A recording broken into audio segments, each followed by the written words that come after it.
उद्धव ठाकरेंच्या हंबरडा मोर्चावर सुनील तटकरे यांनी निशाणा साधलाय। उद्धव ठाकरे यांची भूमिका राजकीय आहे। सरकारने जाहीर केलेलं पॅकेज उद्धव ठाकरे यांच्या कल्पनेपलीकडे अशी टीका तटकरेंनी केली आहे। तसंच महाविकास आघाडी केवळ राजकारण करत असल्याचा आरोपही तटकरेंनी केलाय।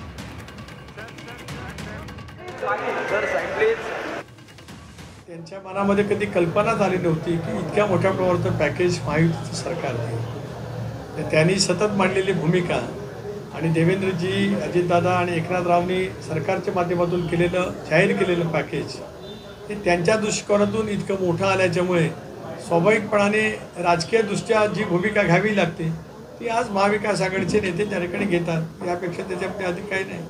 महाविकास आघाडी राजकारण करते असं वाटतंय का या प्रकरणात? निश्चितच राजकारण एका मर्यादेपर्यंत व्हावं, ते राजकीय विचारधारांच्यासाठी व्हावं। परंतु आपत्कालीन परिस्थितीमध्ये महाराष्ट्रातली जनता ज्यावेळेला संकटात येते त्याला राजकारणाच्या विरहित त्या सगळ्या बाबींच्याकडे पाहण्याची आवश्यकता असते। दुर्दैवाने ती अलीकडे पाहिली जात नाही।